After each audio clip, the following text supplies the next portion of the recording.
Ini yang khas dari Ghazali. Ini tak ambil dari Iljamul Awam an Ilmil Kalam. Katanya Ghazali, sering-sering kamu ngaca diri, sering-sering introspeksi. Kalau ketemunya dirimu itu awam, lakukan 5 hal itu. 1, 2, 3, 4, 5.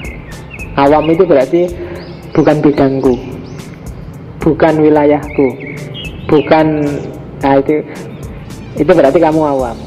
Kamu mungkin ahli di teknik tapi awam di kedokteran. Ahli itu kan awam namanya. Kalau contohnya Ghazali ini itu sebenarnya ilmu kalam.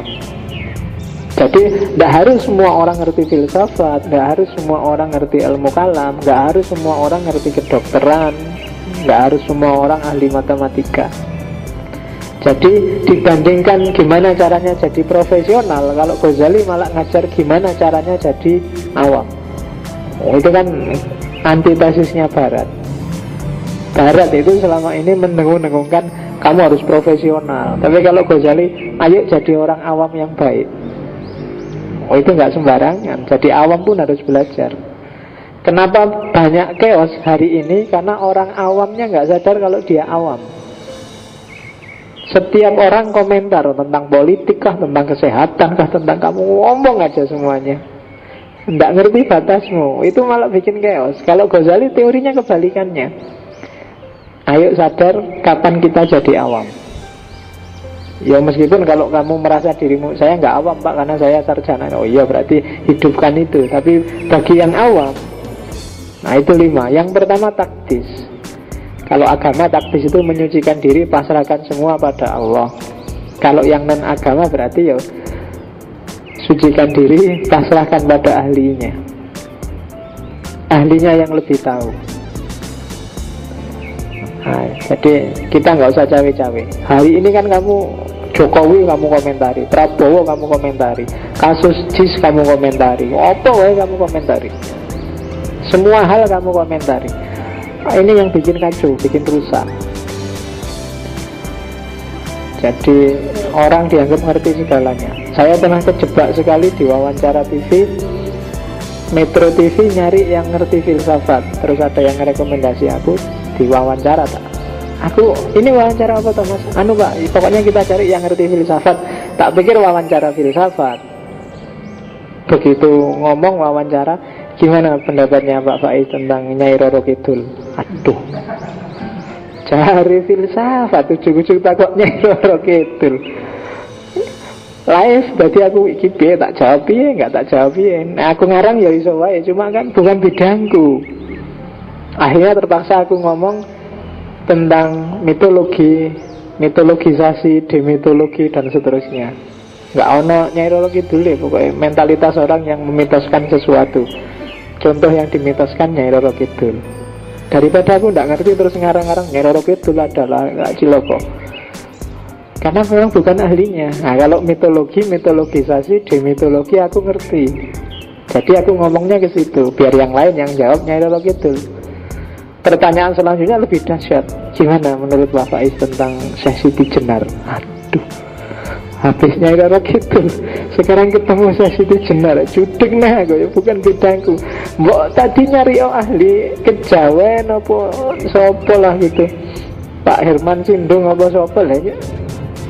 Syekh Siti Jenar tanya aku. Tanya Plato, Aristoteles, takono Sartre tak jawab. Syekh Siti Jenar, ya aku ngerti, cuma aku ngomong lah ketawa semua orang. Kamu harus ngerti batas. Hari ini kan orang itu kadang-kadang yang penting terkenal apa wae ya wis, dikon diskusi apa wae ya wis bisa. Nah, enggak. Harus taktis. Yang kedua, al-iman wa tasdik. Percaya dan membenarkan. Enggak usah cerewet kalau memang bukan bidangnya. Kalau kamu urusan kesehatan lebih ngerti dokter, maka kalau kamu berobat ya harus iman wa tasdik. Kalau dokternya bilang gitu ya gitu, nggak usah diajak diskusi. Sebentar dokter, saya nggak ngerti dalilnya ini kok bisa sampean bilang enggak. Wong kamu bukan ahlinya kok ngajak debat.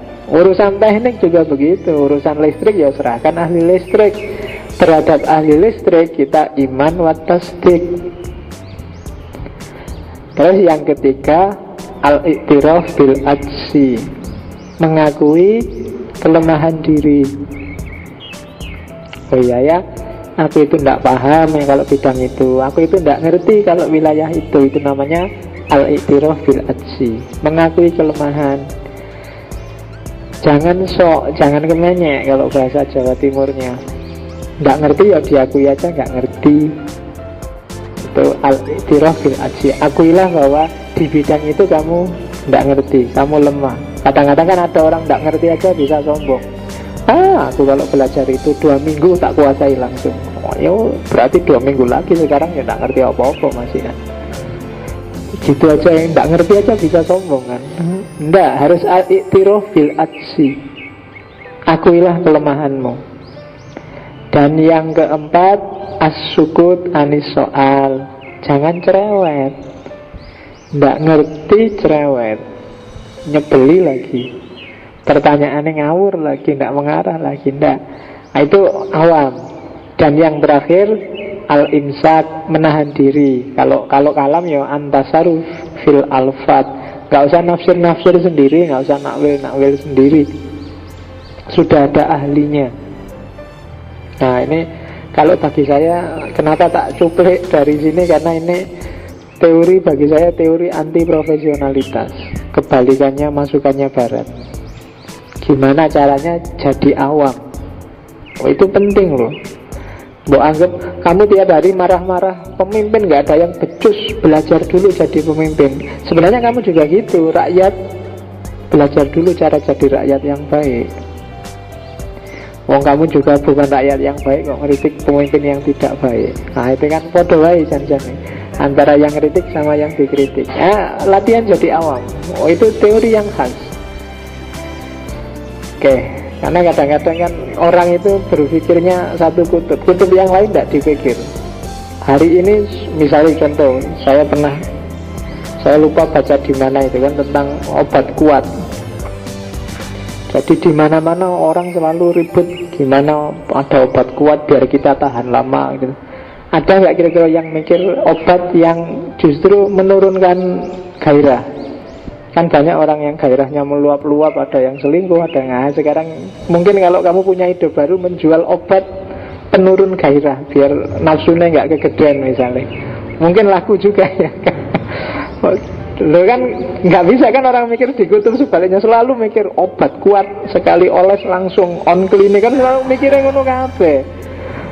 Lah itu kan bagi orang yang sedang lemah lah, kayak gini anak-anak muda nafsunya dur, nggak ada sasarannya kan, kok ditawari obat kuat, ya harusnya obat yang agak melemeskan sementara lah untuk biar nggak ganas-ganas banget. Nah itu mungkin coba aja. Gimana caranya? Kalau agama kan rumusnya cuma puasa. Allah pak sudah nafsu disuruh lapar lagi, malah sengsara. Wah mungkin kamu herbal untuk menurunkan hasrat. Wah itu kalau ada kayak gitu bagus. Itu namanya mikir kebalikannya. Kayak Ghazali yang mikir wali aneh. Kabeh kok mikir profesionalitas. Lah gimana? Nggak banyak orang pintar untuk jadi awam. Nah maka terus dia nulis Iljazul awam, gimana caranya mengendalikan orang awam.